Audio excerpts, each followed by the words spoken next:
venganza de los electroalces pop.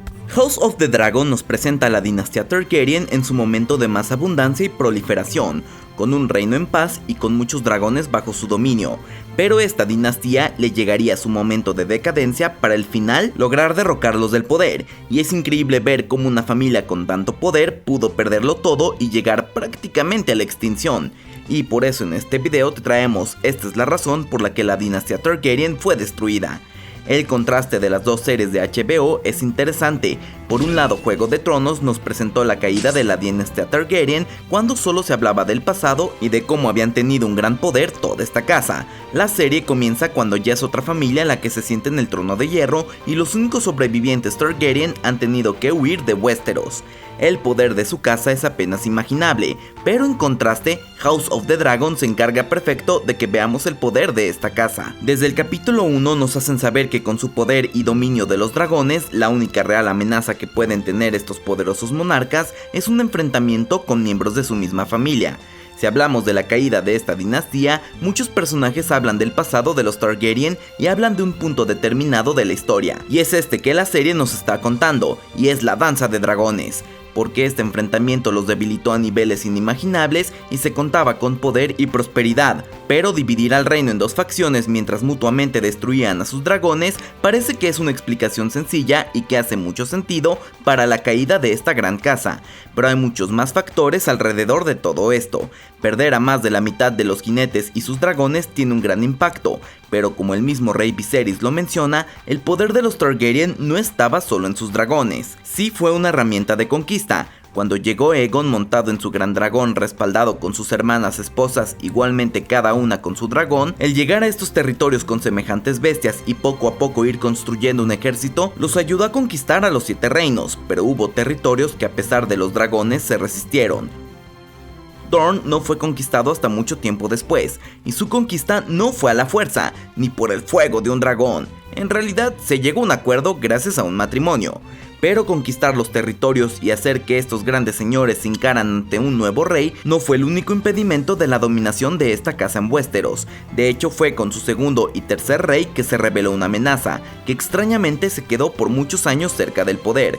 Y es que en la mayoría de los 7 reinos era un pueblo muy religioso y seguían la fe de los 7, no en todos lados. Los norteños tenían sus propias creencias, pero en la mayoría de Poniente compartían esta religión. Y a esta parte conservadora del reino, esta idea de casarse entre su familia no les gustaba, y esta idea del incesto y en algunos casos la poligamia era vista con malos ojos. ¿Cómo a nosotros nos salta que estas relaciones sean tan normalizadas? Al nuevo rey se lo permitieron porque venía de Valyria y pues porque fue el monarca que llegó con sus dragones, pero la fe no quería que estas relaciones siguieran pasando.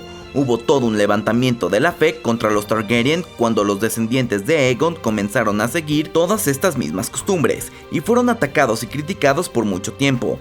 De hecho, la madre del rey Jaehaerys se molestó muchísimo con sus hijos cuando contrajeron matrimonio a escondidas, porque temía que esto pudiera nuevamente enfurecer a la fe de los 7. Después de muchas guerras que se ganaron, gracias al poder de los Targaryen y sus dragones, la fe se dio cuenta que tenía que bajar las armas y tal vez podría ser una excepción de este tipo de matrimonios y aceptar que para conservar la sangre del dragón, esta familia siguiera cometiendo incesto. Pero lo curioso de todo esto es que fueron grandes enemigos de los Targaryen, pero no corrieron a todos los maestres. Por el contrario, durante toda la dinastía de los Targaryen y más adelante con los reyes que continuaron, los maestres siempre han estado cerca de la corona.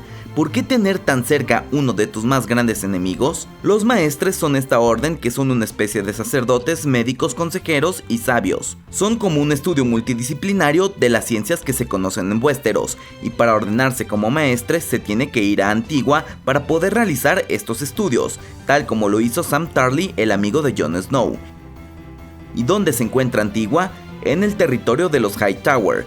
Esto explica por qué los miembros de esta familia son mucho más conservadores y por qué están muy apegados a la creencia de la fe de los 7. Además, con la citadel en Antigua, es hasta cierto punto normal que para muchos miembros de la familia Hightower se conviertan en archimaestres, que son los maestres superiores que dirigen la citadel, así que comparten muchas ideologías.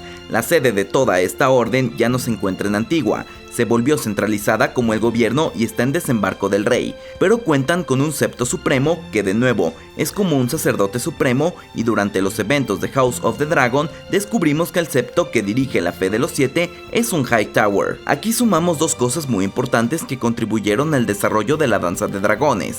Por un lado, la enemistad entre Hightower y la heredera de Viserys I, y ya el resentimiento que esta orden tenía hacia la familia Targaryen. Ahora, gracias a personajes como Meñique o Varys, sabemos que dentro de la Fortaleza Roja, las intrigas y los rumores son básicos para controlar el poder. El escuchar lo que sucede y moverse en las sombras les dio gran ventaja en sus planes a estos dos miembros del consejo, y los maestres siempre han estado en esta posición para poder conocer todo tipo de secretos. A pesar del pasado por parte de la familia real, hay una confianza en estos sanadores, y por lo menos en personajes como Viserys hay una confianza ciega en la manera en cómo lo han estado curando. Acepta tés y curaciones. Esto sin cuestionarse mucho la manera en que lo hacen, y es como una confianza ciega en un médico, sin ver la posibilidad de que podría tener una agenda oculta que cumplir. Todas las enfermedades, embarazos y partos de la familia real son atendidos por los maestres de la Fortaleza Roja, y nadie parece desconfiar de sus habilidades hasta el momento. En la novela de Fuego y Sangre se menciona múltiples veces nacimientos fallidos, e incluso bebés monstruosos que se atribuyen al incesto de esta dinastía Targaryen, pero también vemos como en el caso de Rhaenyra le dan un té sospechosamente abortivo, así que algo similar le pudieron haber estado dando a su madre para evitar que sus embarazos llegaran a buen término. En el caso de Viserys es donde esta teoría cobra más sentido, y es que lo hemos visto que padece una enfermedad que lo ha ido deteriorando poco a poco.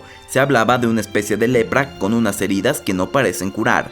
Nos dieron la imagen de cómo se cortaba con el trono de hierro, pero después vimos un dedo negro gangrenado que le tuvo que ser amputado. Esto parece un pésimo cuidado de una herida, pero se está repitiendo capítulo tras capítulo, y esto podría ya no ser accidente.